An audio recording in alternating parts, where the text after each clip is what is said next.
3, 2, 1, Jingle! Happy time has just begun. Brother, sister, smart, dumb, fun. Yeah!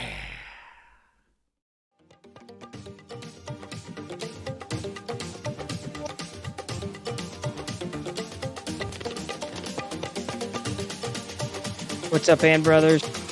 And dancing. Mic drop. That's right, you're dancing. Oh, I did it right this time. That's right. The beat is dropped. We can officially start the Just show stop. because the beat is dropped. Oh yeah, that is super dancey. It really is. I know. Thanks for providing us this music, StreamYard and/or YouTube. Right Thank on. There you go. Happy Sunday, Ann. We officially have made it through February. It's officially March. Officially. Better turn this music off. There we go. Officially. It is. Yes, in fact, good news. Meteorological spring started on the 1st. Not that we've really ever had winter this winter. You know? No, it's been a very, very mild. I mean, we had some really cold weather in January, but it didn't last very long, and then it warmed up, and it hasn't really. We're gonna have a really snowy, ticky, sort of buggy summer. It's coming. We'll probably get malaria this year. Probably, yeah. It's like it was the 2-week winter. Mm-hmm. You know? Yeah. So yeah, I was that's almost all day. I know. I went for a walk outside today. It was lovely. Mm-hmm. Yeah, me too. It was kind of warm and breezy and springy and just super nice. It was awesome. I loved it. Me too. I know. I wish I could lie and say that I didn't love the winter we had this year, but I did. Even though it's going to be a ticky, buggy, spidery, malaria-infused summer. God. It is, but right now I'm so happy. Indeed. I have good news and bad news for our viewers. The good news is here we are. The bad news is we originally planned a Universal Yums tasting today, but unfortunately I am under the weather, and Ann and I did not feel like being in the same household would be a good idea and sharing Universal Yums treats. So Ann's going to do the bulk of the work today, and we're doing it from our own homes. That's right. So I know. So I'm going to go ahead and bring this up so that you can see it. I'm going to add it to the stage. There it is. Yay. It's the Turkey Vultures, my favorite bird show. My favorite birds show. You don't have a bird. So exactly. I do not. You can't have cats and have birds. I mean, maybe you could, but my cats would be like hanging off a cage, they're like, why is the food in here? The food should be in my tummy, not here. I know. I get it. Yes. So punctuation is important. This is Ann's favorite bird. Ann's favorite birds show. There you go. There you go. There you have it. I'm going to go ahead and do the welcome back. For those of you that are new listeners, this is your welcome synopsis. For those of you that have been coming back and listening to us, you get to hear this again, but we keep adding new stuff to it. So you can thank Ann Brothers' brain for that. We are Ann and Janice Brothers. This is the Brother Sisters Smart Dumb Fun. We did not just make up a name and give it to ourselves. We are actually Ann and Janice Brothers. Brothers is our last name. Neither of us, we both got married, and neither of us took the last names of our husbands because this name is too cool to just give away. I know, exactly. I'm like, what? And my husband's last name is Williams. I'm like, you want me to go to the end of the alphabet when I've spent all of my life near the beginning? Yeah, I don't think so, bro. Exactly. And not only that, I did give Joe the opportunity to take my name, but surprisingly, he did not do that. I offered Duncan the same thing. I'm like, come up towards the front of the alphabet. He's like, no, I think I'll keep my name. I'm like, fine, me too. Fine. And I'm keeping my name too. Suck it. No, that's completely unfair, but so be it. I just like it when everybody calls my husband Mr. Brothers. I'm like, that's right, he is. I used to do that all the time. Miss Brothers, what's Mr. Brothers like? I used to love that. Me too. All right. So Ann and I, we are in our 50s. We are Gen Xers, and that means we still write the occasional check, but we also know how to use Venmo because that's what Gen X does. We live in the past, we live in the future, we are in the present. There There you go. we go. Yes, and go ahead and take over. We talk about smart stuff, dumb stuff, fun stuff, or any combination of the three. We are not cool, hip, or sexy, and we know this because we have favorite birds. And we're going to talk about one a lot today. So, cool, hip, sexy people, probably don't have favorite birds, or maybe the coolest, hippest, sexiest people do have favorite birds. Favorite bird Anyway. is my favorite bird is the pileated woodpecker. See, that's a Yeah. cool bird. It is We're not cool. we're not a celebrity influencer or true crime podcast. We're actually a little bit of a true crime podcast last week because our special guest was Jeannie Caselli, and Jeannie Caselli is our true crime podcast aficionado. Also, Jeannie, shout out to you. I spent the afternoon listening to the thing about Pam podcast, which is about Pam Huff, and it was fascinating. So there you go. My first true podcast, true crime podcast, and it was very interesting. The thing that interested me the most was like she talked about all these other ones, and most of them are about guys doing shitty things, and this one's about a woman doing a shitty thing. So hey, girl power. Nice. We have Nancy Garman with us. Nancy Garman is one of my very favorite people. Retiring, bless you. You get to retire. She is a retiring math teacher at Madawan High School. You are the best, Nancy Garman. And I love that your favorite bird is the brown creeper.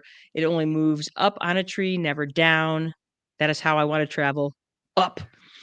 I experienced my first brown creeper living in Wisconsin. I had never. One day I saw this bird poking around my yard. I'm like, what is that thing? And after many investigations, binocular sightings, and perusing through that one dude's book, who's the I can't think of his name. Oh, I know who you're talking about too, and I can't think of it, but I will think of it. In about 2 minutes. Yeah, figured out that it was a brown creeper. So, and they are really interesting and gorgeous little birds. So, yes. Brown Good creeper. choice. Nancy, thanks for being with us. Well done. We love you. Yeah, I saw my first brown creeper at the Lake Erie Lake Erie Metro Park. The first time I saw one was going up a tree, and I was like, "What the heck is that?" And like you, it took me a while to figure out what it was, but I was like, add it to my bird book. It's like, hey, look, I saw one. Yep. So again, there we are. Here we are. We just had this 3-minute tangent on our favorite birds. I'm like, and then this one time I saw this bird, and then this one time I saw this bird, and this other time I saw this bird. Exactly. And it's odd, Anne, how it happens. It's like 1 minute you're not into it, and then all of a sudden somebody flips a switch inside you, and then you're like, birds. I don't know when it happened, and then all of a sudden, I realized I was older and loved birds. Loved birds, exactly. Birds. There you go. Let's see. We've been told we're good to listen to while you are pruning your fruit trees. That's what my friend Dawn told me last time we hung out together. She's like, I was listening to your podcast while I was pruning fruit trees. And this is not a euphemism, ladies and gentlemen. She was actually pruning her fruit trees. Because Dawn's a nerd too. She is. She probably has a favorite bird too. So this podcast is not G, PG, or even PG-13. Not that we talk about stuff that's super explicit or gross, but sometimes we have mature content, though we may not, probably not, but sometimes we do. And sometimes there's some swears, So I think I said, didn't I just describe, men doing shitty things? So there you go. Yes, there it is. Yep. It was because sometimes those words just say what you need them to say. They're efficient. There you go. They are efficient. They're concise. You can join us on our website. You can join us on Spotify, Apple Podcast, iHeartRadio, Amazon Music. Like us, follow us, hit the bell, and give us your feedback with our question and answer and polls. And this is new. I didn't realize this. You can ask Alexa to play us. So if you got Alexa and you're like, Alexa, play the Brother Sisters, she'll do it. She did. She did it this morning, so I wanted to see if it worked, and then it did. And I was like, oh, Alexa knows my name. Oh my gosh. Does she know that I like her? Oh, wait, don't look at her. I don't want her to know we're talking about it. I know I can't say her name out loud because then she'll go off and she'll ask me for things. Yeah. Lynn Brand is with us. Lynn Brand, I have started referring to you as the godmother of our podcast. She is Lynn Brand is the godmother. So, she's our muse. Yes. Yeah, Lynn, you should absolutely be a birder because it's fun and there's always birds. And then you're like you go to different places in the country and then there are different birds. I know the first time I went to Florida, I was like, neat birds. That's all I cared about. So exactly. Every time I go someplace, I'm like, oh, we're up north, different birds. Oh, we're down south, different birds. Oh, we're out west, different birds. Yep. So yeah, Lynn, my advice to you is definitely start birding. Start birding now. So there you go. Yeah. Did you think of his name yet? I can't think of his name either. I can't either. I can run it. Here, you stall for a second. Okay, I'm going to stall. I'm going to start by talking about the next thing, which is we always have our smart, dumb, fun stuff. I'm going to start this week, and I'm going to go ahead and start with my smart stuff. If you were a smart person and you're into the weather, this was the week for you because there was all kinds of wild stuff happening in the weather world this week. We had tornadoes in Michigan in February. That is a big old what the fuck. Yeah. We had 2 tornadoes confirmed. The one in Marshall was an EF1 with at the high end of EF1, probably in the neighborhood of 110-mile-an-hour winds. And the one up in Grand Blanc in Genesee County was a verified 2, which is, again, completely nuts to have tornadoes in February. We actually had a tornado warning right here in Kalamazoo County. Humongous. I'm going to throw some huge props out to the Michigan Storm Chasers. I basically hung out with them pretty much all of Tuesday evening. I didn't go to bed until like midnight, 12:30 on Tuesday, because I really just followed what they were putting out on Tuesday, and they did just a magnificent job. Though they tornado warned us here in Kalamazoo County, I was not concerned for myself because we were, where they were literally calling out its track, where it was going, and it was well south of us, kind of in that area. Unfortunately, like I said, Marshall area, that same storm that tornado warned us ended up dropping a tornado in the Marshall area. So humongous. If you're not following Michigan Storm Chasers, I cannot stress to you enough that you absolutely should be following them. Also, a quick note, they are having a live cast tonight at 8:00, where they're going to be talking about some of the weather that's going to be coming through Monday night into Tuesday. We'll probably see some thunderstorms, was what they were talking about, but not severe by the sound of it, at least not what we were getting on Tuesday. So again, meteorological spring happened on, what was that, Thursday? Yeah, Thursday was the first. No, Friday was the first. Sorry. And then, of course, it was Leap Day this week. And if you want something fun to do, go to the YouTube and look up Neil deGrasse Tyson talking about Leap Day because it's fascinating. It's about a 2.5-minute video where he explains why we have Leap Day. And then he explains why we don't have Leap Day every 100th year. And then how we have to have it again every 400th year because of, it's Chris. So, like, the way it works is, I'm going to nerd out for just a second. Bear with me. So, the year, it takes 365 days for us to make one, rotation around the sun, but it's actually a little bit less or a little bit more than that. So it's like 365.25 days.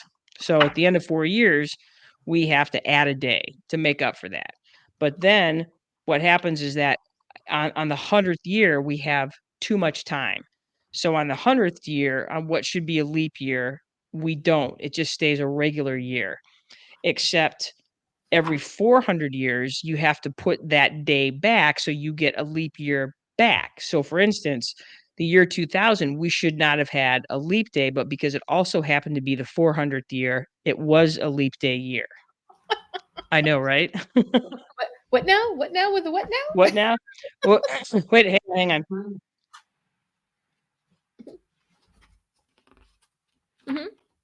I just had Alexa reminding me to go get cat food. So that's what Joe did. So yeah, good job, Alexa. Thank you. Good job, Alexa. Okay, yep. Good job. Of course, if you want to go back into our archives, you can listen to our interview with the Storm Chasers. So, in case you're unfamiliar with them, I suggest you go back through our archives for Brothers, Sisters. And you can listen to an excellent interview we did with 5 of the Storm Chasers, Michigan Storm Chasers, and learn about them. And then you can follow them as well. We hit 100,000 followers this week too. So, and I think they hit a lot. They and again, their storm coverage on Tuesday was excellent. I didn't even bother with the news. I just listened to those guys because I felt like they were right on the money, because not only did they have guys out in the field chasing, but then they had two guys right there on the radar, showing the radar, tracking the storms that were running through. So they put in a lot of work. So if you are if you're able, definitely follow them, throw some money their way, keep them doing this really amazing thing that they're doing. Okay. And what about you? What about your Smart Dumb Fun this week? I did something fun this week. Our friend Annette May, who, if you go back into the Brother Sisters archives to listen to the podcast, you'll be able to meet our friend Annette May, who is a cicerone, which is beer. I think it's Latin for beer wizard. We do discuss that. Anyway, she works at Schoolcraft College in their culinary arts program. Doing beer stuff, of course, but they have a very good culinary arts program, and I think it's once a month. It might be once every 6 weeks, but they do a dinner.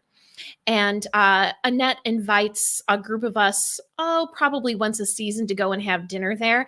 And so we did. And they do kind of a buffet style. And this time the theme was Mediterranean, Middle Eastern, North African. And the food was exceptionally good. So there was 10 of us.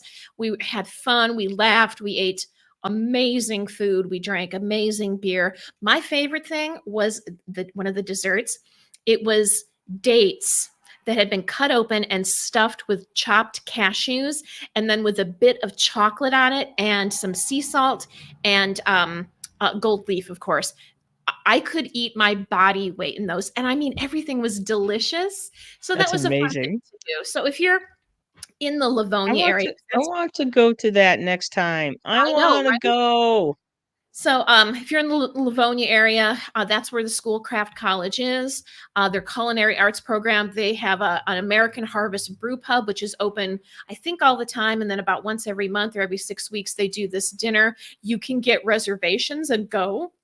It was only $35 a person. It's all you can eat. And, it was delicious. We had a great time. So thank you, Annette. Thank you, Schoolcraft College Culinary Arts. Your kids are doing a bang up job. And I can't wait to go to the next one. So, something fun to do. Awesome. Well, if you're interested, Annette May's episode with us was the December 17th episode, so highly recommend that. And the episode with Michigan Storm Chasers was our January 28th episode. Again, if you want to know what they're about, you can either A, go to their website, or B, you can watch that particular episode. So there you go. Nice. Yes. All right. Jenny, before we go any further, it is Shelby's Guide to Birds. Oh, David Selby. That's right. Okay. And of course, here's the page on Turkey Vultures. There you go. Nice. Turkey Vultures. But yes, great book for birders. Great book, especially if you're amateur. If you're like, I don't know what the bird is. Great pictures. So fun book. I've had this one for probably 15 years, and I love it. So that's good. And there's the internet is getting very good. At if you say, hey, what's that bird that's got this? I did this with I can't remember what bird it was. I'm like, this bird has this, and this on it, and then it kind of pops back at you with that. Nancy Garman wants to know, are you going to podcast about the eclipse? Yes, Nancy. Not only are we going to be podcasting about the eclipse, but we are also going to the eclipse, and we're actually going to be doing some live stuff from eclipse. So we'll be doing some stuff the day before the eclipse, and we will actually be doing stuff eclipse day, rain or shine, cloud or not cloud. We are still going no matter what, because it's a big day. And Nancy, my advice to you is you should go too. If you're not going to the eclipse, you should absolutely be going to this. We're not going to have a totality in the continental United States for another 20 years after this, and we've been super lucky because this is the second totality in the continental United States in 7 years, or 6.5 years, really. So it's pretty sweet. So my advice is going. Yeah. So we'll talk. We'll nerd out with eclipses. Excuse me. The day before, and then, like I said, we will be nerding out even harder the day of, which is April 8th, 2024, just over a month from now. To say that I am jazzed is an understatement. I haven't stopped jazz handing since. Yeah. So yeah, I've already bought our eclipse glasses. We have them. Because last time there was an eclipse, you couldn't find them. So I was like, I'm getting these early. I think I got like 6 or 7 pairs. I got extra in case, because I was like, yeah, I'll sell them, but I know I won't do that. Like, we'll get there. Some kid will be like, I don't have any glasses. I'm like, here you go, little girl. Here's some glasses for you. because I won't be able to help it. Mhm. So yeah, I hope our experience. I'm a little bit worried because our experience last time was so epically awesome. I'm like, there's no possible way we can top that. I would just really like it to be at least as enjoyable as it was last time because it really was a monumental. We made a whole tour of it because we ended up traveling a number of miles to get to the eclipse. Anne came out to Wisconsin and then we drove from Wisconsin to Grand Island, Nebraska to do some eclipse viewing at the Stir Museum of the Prairie Pioneer, which was pretty outstanding. it was So pretty outstanding. I was like, I'm just yeah. hoping it doesn't snow. Oh yeah, good. All right, everybody, let's talk about turkey vultures. The reason we're here today, talk That about is some correct. turkey vultures. So, Yes. as I said, turkey vultures are my most favorite bird, and I love birds. My grandma, I got my taste for watching birds from my grandma brothers. We've talked about her in the past, Avis brothers. She always had bird feeders out her kitchen window so she could wash dishes and watch the birds, and that's how I learned. The first birds, the nuthatch, black-capped chickadee, the titmouse. Those are some of the first birds I learned about. Sad. And I just assumed that all adults knew what the birds were. It's like they could identify any birds because adults can identify birds. It turns out that a lot of adults couldn't identify birds. Just my grandma was very interested in it, and so that's where my interest came from. So I've had this interest for a really, really long time. But turkey vultures are my favorite. So here's some scientific facts about turkey vultures because you may be like, oh, aren't those gross birds that eat dead things? Well, they're not gross, but yes, they do eat dead things. So their scientific name is Cathartus aura, which is Latin for cleansing breeze. And you may think, aren't these a stinky bird that smells for stinky things? I'm like, I don't know if they're a stinky bird, but yes, they have a very good sense of smell. But often when you see turkey vultures, they're riding thermals, and we can't see the thermals. There's a lot of scientists that think that the turkey vultures can, but they're often just gliding in the breeze. So I think that's probably where the name first came from. Their height is about 2 to 2.5 feet. So they're kind of a tall bird. They have a 6-foot wingspan, which is very impressive. But their mass is only 3 pounds. So they're very lightweight. And the thing is, most birds are very lightweight because they have hollow bones.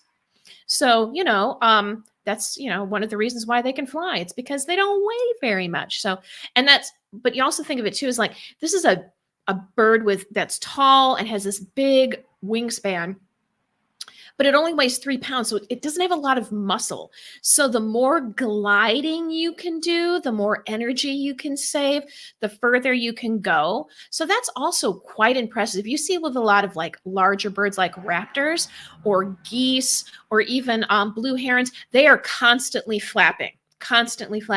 Turkey vultures, you hardly ever see them flap. They're always gliding. So They look weird. What, the turkey vultures? They look weird when they're flapping their wings. They do. It looks like they're like struggling, like, oh my gosh, I need to find a thermal quickly so I can, or they ride the thermals or they ride breezes. So they're experts at that. So they have excellent vision and also an excellent sense of smell, which doesn't seem like a big deal, but most birds do not have a sense of smell. And these are one of the few birds that do, which is good because what they usually eat, their diet is they're scavengers of carrion, which means dead animals. So if you can smell something dead, you can hone in on it and get there faster. So it's a good adaptation. So they have a good sense of smell to smell their number one diet, which is dead stuff. They nest in protected areas, but they don't build nests. So like you see like robin's nests, that's a common thing to see, or sparrow's nests. They will find an area that's like either in a cliff, protected cliff, or in a barn, or in a hollowed out tree, and they will lay their eggs, but they don't build a nest. They don't collect twigs or anything. They just lay them on a flat surface. So that's how they nest, but they don't build a nest. I guess I knew that, but I had forgotten that. And I'm going to interrupt you real quick. Sure. Jeanette Vieta Ferguson is with us, but she's getting off on it. She's taking off on a plane. So we will catch up with you later, cousin. It is great to hear from you, and we need a visit and soon. So, and I it's her know favorite bird too. And I did know that. I did know that Jeanette's favorite bird was turkey vulture because she has excellent taste. So right on. there you go. Another bird that does not build a nest are owls. Owls do not build nests. They nest, but they don't build a nest. In fact, sometimes they will take over another bird's nest. Great horned owls are famous for taking over an eagle's nest, but they don't build it themselves. They can glide on thermals, gliding up to 200 miles a day. Imagine traveling 200 miles and never having to flap your wings. That's awesome. It's bitchin' is what that is. It's amazeballs. They don't have a syrinx or a voice box, so they don't sing like a lot of birds sing or they make noises. Turkey vultures just hiss. So if they're feeling stressed or if they're trying to ward, off a predator, they'll hiss at them. But they don't make a song. They don't make a call. They just hiss because they don't have a voice box. Interesting. Isn't that interesting? Yeah, so a lot of birds will they'll claim territory with a song or look for mates with a song. Turkey vultures do not do that. So what makes a turkey vulture so successful? Because turkey vultures in America are quite successful. They're not endangered here, though they do encounter problems with humans. Basically, they do very well with us. We provide things they need. Dead stuff. So I'm always impressed with an organism that can survive around humans because we're terrible at organisms. We're real hard on them. But turkey vultures. I was just going to say that we're in the midst of a mass extinction right now that we're causing. Yay! Good job, humans. For us. So anyway, a lot of people don't like turkey vultures because they think they're ugly, because they have a bald head. But this is actually, it helps them keep clean. A bald head is easier to keep clean. So let's say you're on a deer carcass and you got to get inside the deer's, guts, the stomach area to pull out the good stuff. Well, you're going to stick your head in there and your head's going to get all gooey. So if you have feathers, then all that goo is going to get in your feathers and it's going to be gross. But if you have a bald head, it's much easier to keep it clean. And turkey vultures, if nothing else, are like all birds. They like to keep clean. They don't want to be a dirty bird. So bald head helps you do that. They have a dynamic gut biome. So that means the bacteria in their stomach and intestines allows them to eat things that would kill other living organisms. And things that they can ingest with no problem are botulism, anthrax, salmonella, the big three. So stuff that would, you might think, oh, a lion's really tough, because it can kill and eat something. I'm like, yeah, but can it come back 10 days later and eat it? So that's another excellent fact. I imagine as scientists do more studies on the gut biome of turkey vultures, we may find our next antibiotics through this. So that's also an impressive adaptation. I love this one. Turkey vultures, they don't have big claws. They're not super powerful. They defend themselves by throwing up on organisms that they perceive as dangerous. So they're like, hey, I feel threatened. All over that organism. And man, this turkey vulture just ate something that might have botulism or anthrax or salmonella or some other goodie in it. And you're like, I got to tell you. That would work on me. That would totally work on me. I'm like, yeah, I'm going to clear an area, just throw up. It's like, oh, I'm feeling a little crowded. You throw up on somebody, you throw up in the general area. People scatter. Jenny, you know this from teaching in middle schools. If there's a fight going on, they all crowd in. They can't get close enough to a fight. But if some kid throws up, they scatter, right? I had that happen, man. Some kid had it. Crowded hallway. This 7th grader just unloads. I mean, I've never seen a kid vomit like that. And I'll tell you what, man, he cleared a path. Exactly. And that's what the turkey vultures do. He's like, hey, I don't have to expend too much energy. I don't have to fight or defend myself. All I have to do is vomit on you. And all it I works. Have to do is vomit like a 7th grader after taco bar. Right on. Exactly. Clear a path. Now, this is another thing that turkey vultures do that make them a little, that may it doesn't make them huggable. And that is to keep cool, they will urinate and defecate on their legs. So it allows, it evaporates. Evaporation is a cooling process. This is called urohydrosis. And they're not the only organism to do it, but it's a common thing that they do because you got all those black, dark feathers. It can get kind of hot. So you're sitting in a tree, you're not a sweating animal, you're not panting. What are you going to do to keep cool? You're going to pee or poo on yourself, on your legs. It's going to dry and cool, and you're going to be cool and comfortable all day. It also makes things not want to eat you as much. So sometimes when I laugh too hard, I'm not peeing myself. I'm basically just going through urohydrosis. Got it. Check. Check and check. So I'm like, these are awesome adaptations. I don't have to be the biggest. I don't have to be the best. I just have to be able to defecate and urinate. I win. I win successful evolution. Well, I mean, that's good stuff right there. That is Mm-hmm. Yes. And then gliding allows them, of course, they're gliders. We've talked about this already. It allows them to conserve energy when in flight. They can, they might have to travel miles and miles. They either to find food or even during migration. One of the reasons why I love turkey vultures so much is that they're my harbinger of spring. They're usually the first ones to show up in the spring.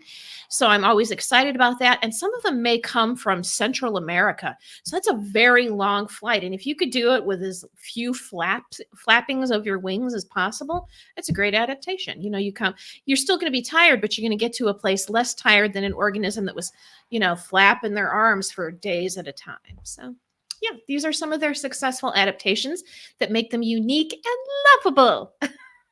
So here I have a turkey vulture range. We see them pretty much all over the United States.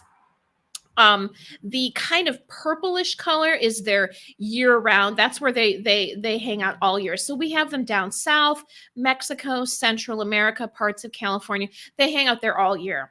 Now, where we are in Michigan, we're part of their breeding domain or their breeding range. So we usually only see them in the spring, summer, and fall. So that's when they're breeding, they're raising their chicks, and then they leave in the winter. So they don't really hang out here during the winter. It's just too cold for them. And it's hard for them to find food. All their food is frozen. All the dead stuff is frozen.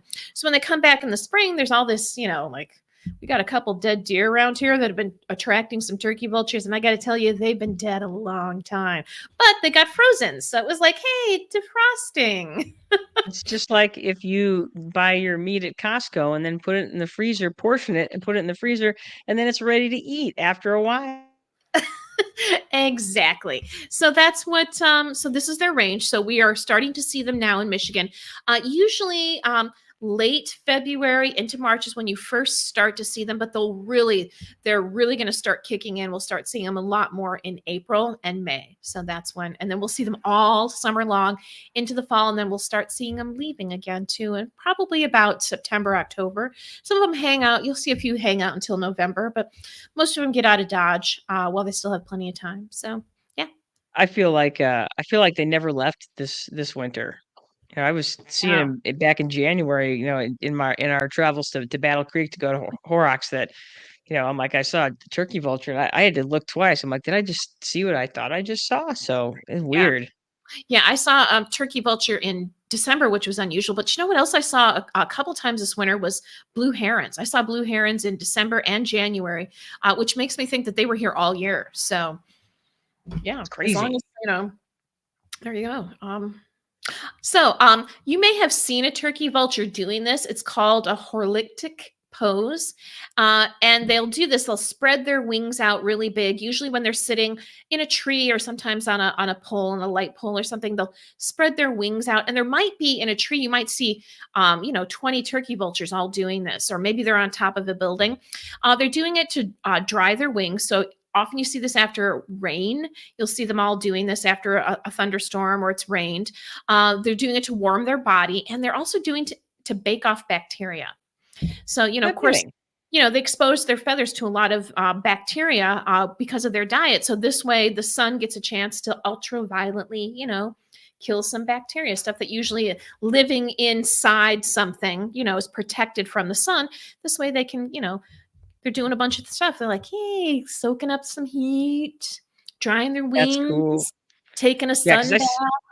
I see that all the time. I think the first time I really noticed that, I was actually driving to your house, and it was after a bunch of storms, and there was literally like 20 or 30 of them in a tree, in that pose, which I thought was, I'm like, what am I looking at? So yeah, that was super cool because one of those things where it's a little bit unnerving because they look like they're praying to some sort of weird god.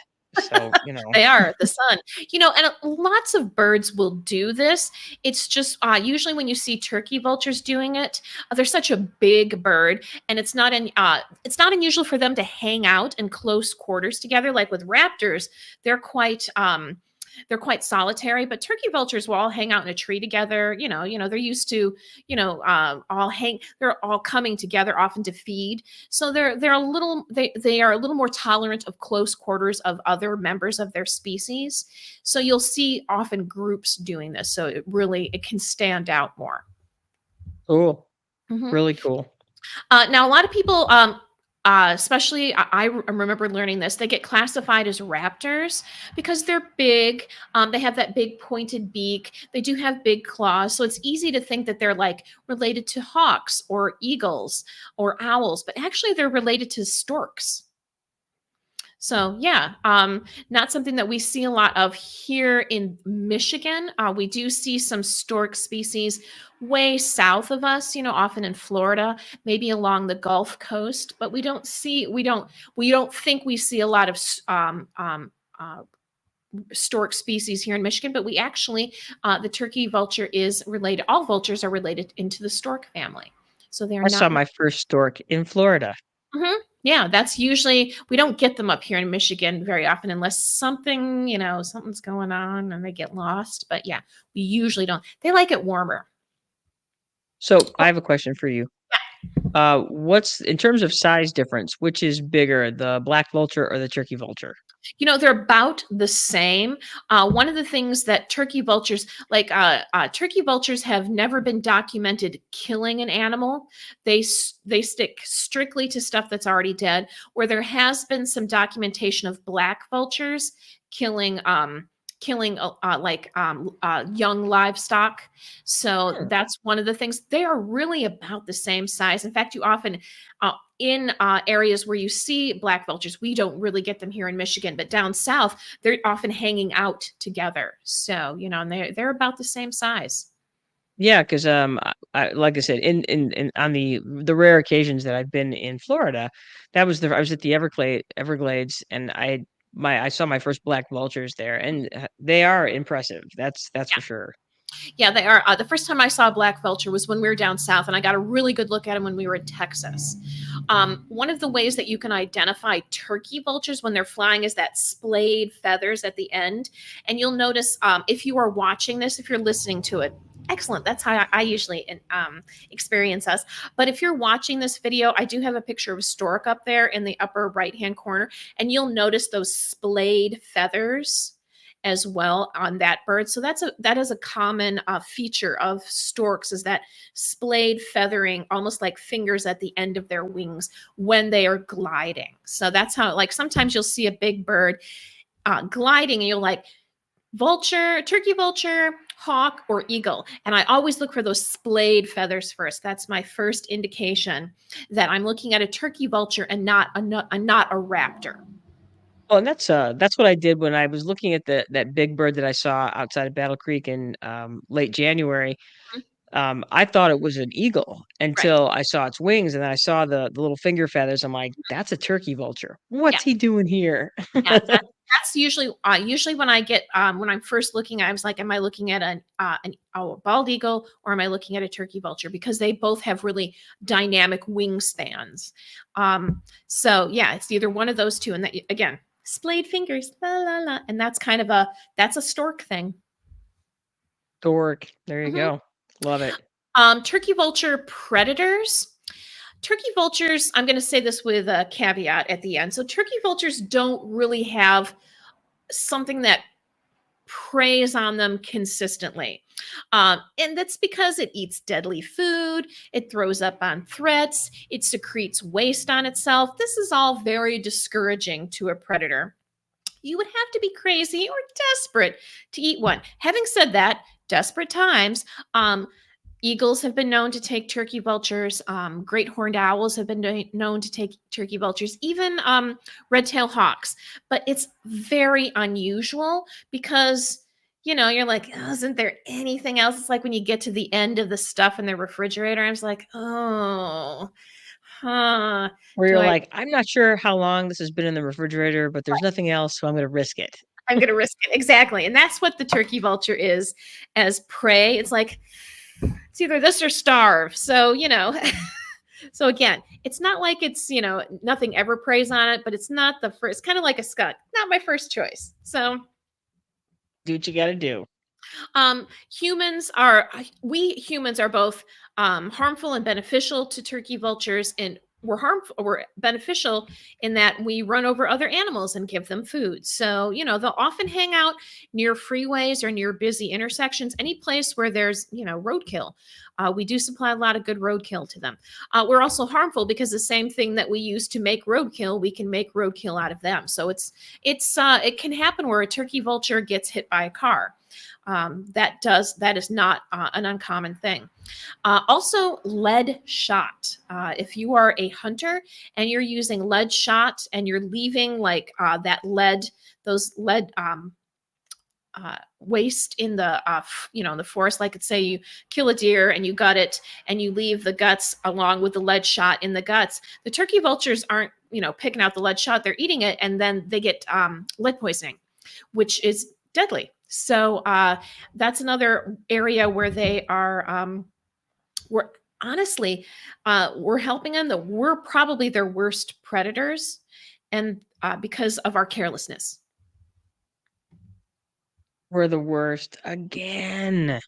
So those are usually the things that kill turkey vultures is lead shot and interaction with cars.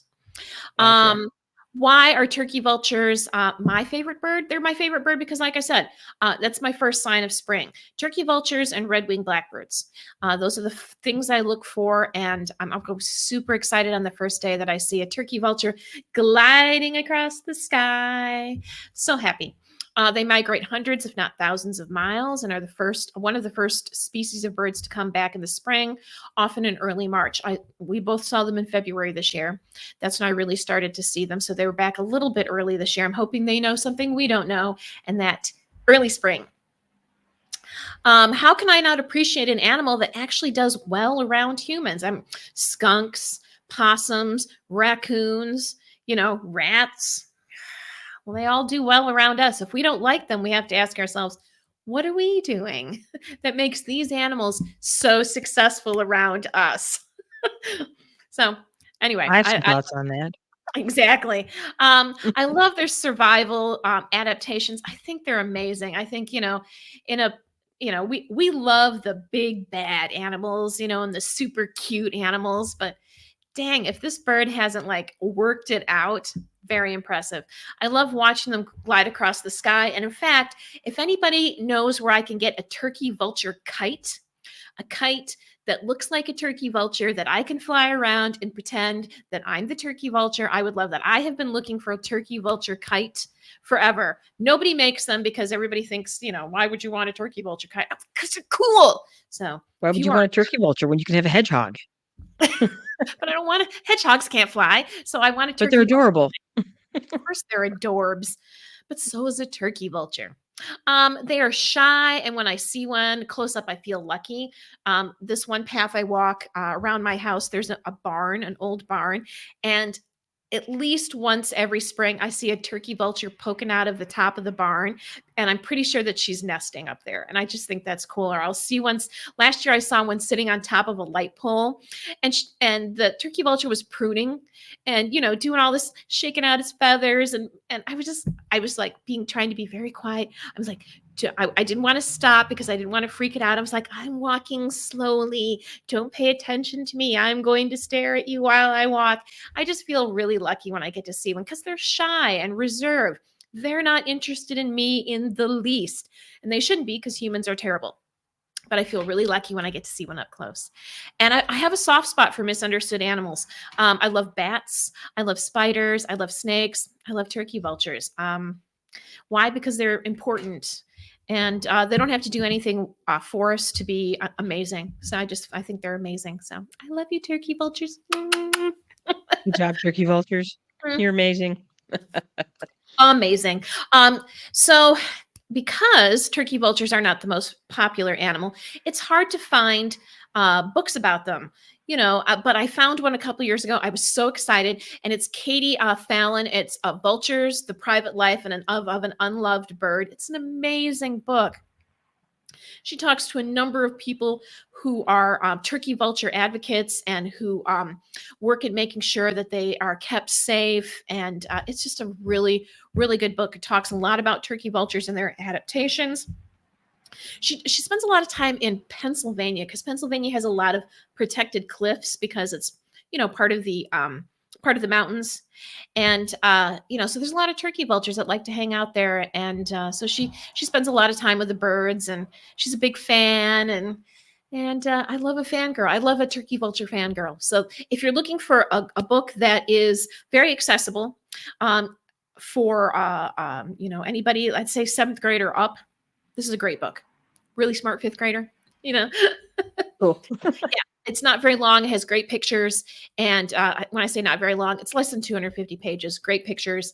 And I learned so much about turkey vultures. And I also learned about the Hinckley Buzzard Festival because of this book.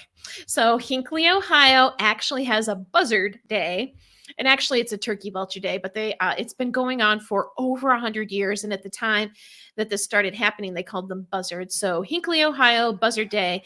Jenny and Joe, her husband, my husband Duncan, and myself, we went to this 2 years ago. 2 years ago. Yeah, it was like this time 2 years ago. Yeah.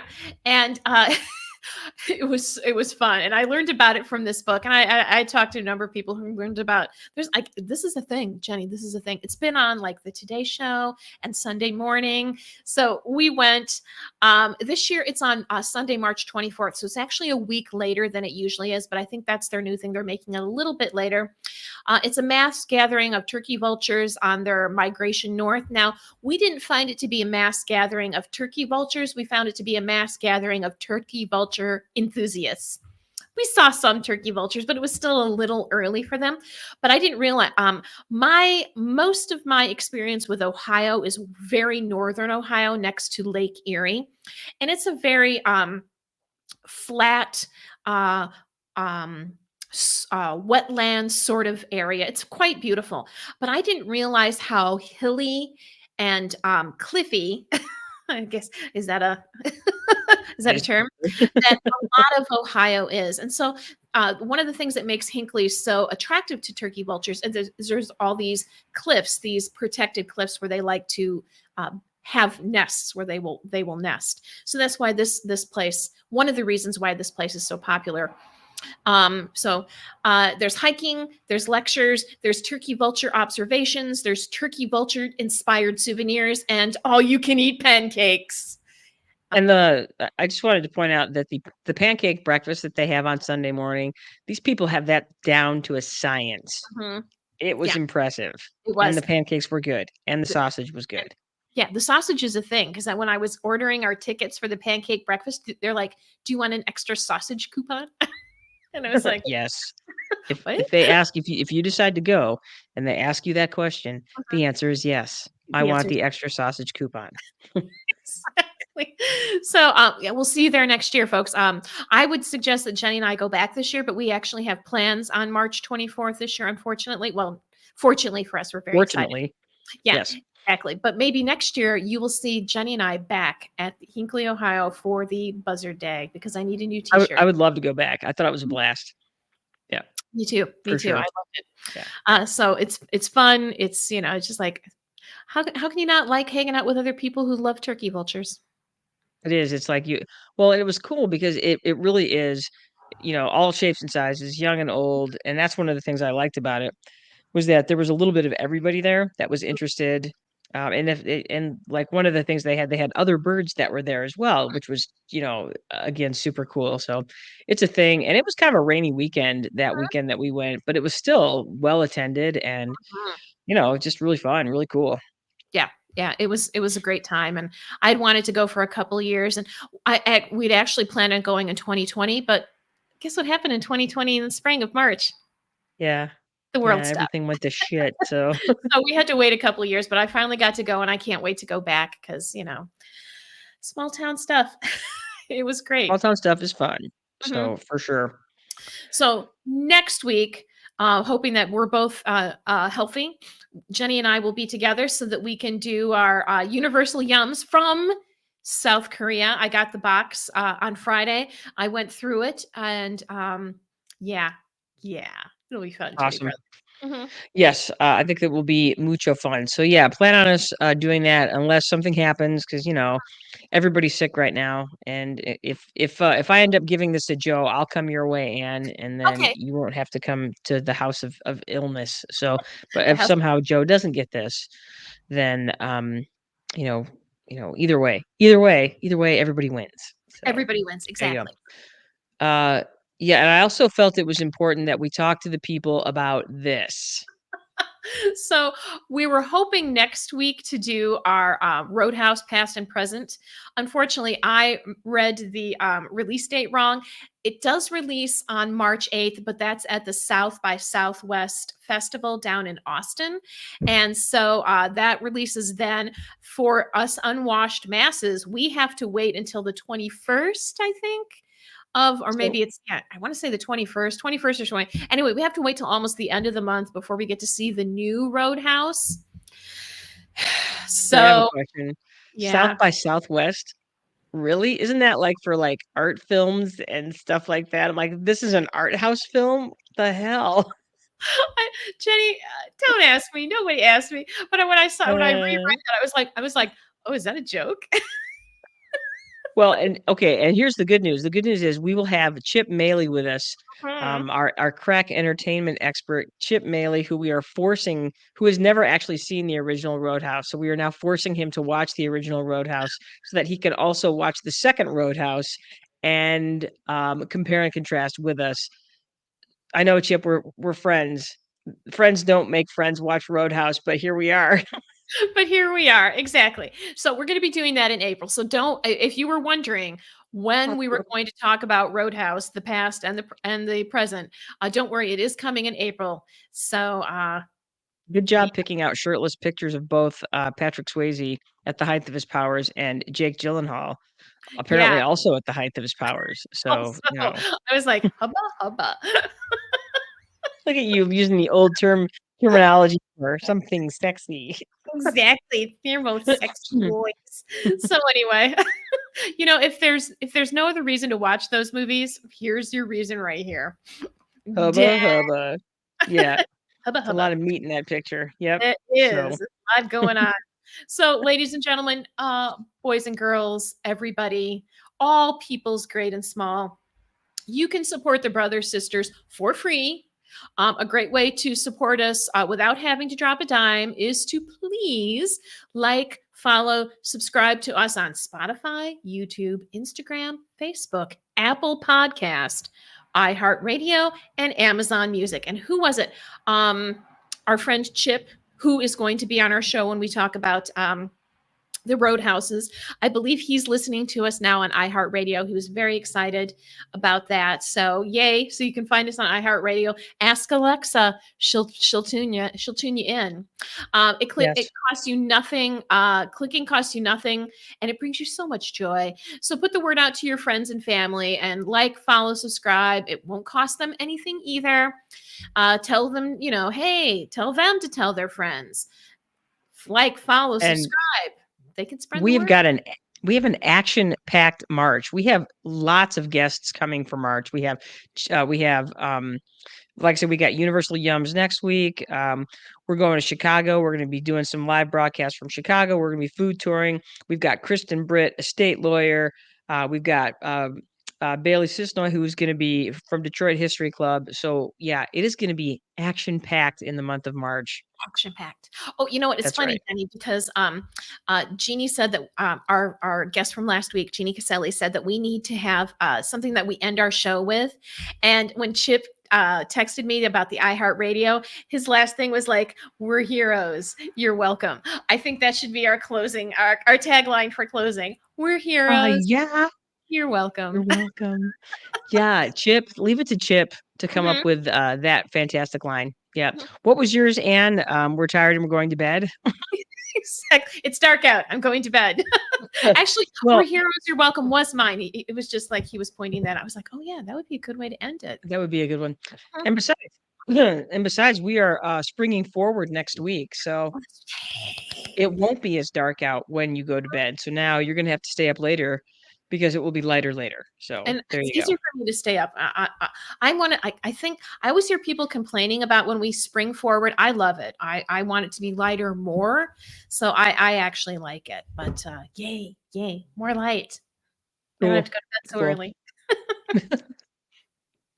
I know that I've become in my old age.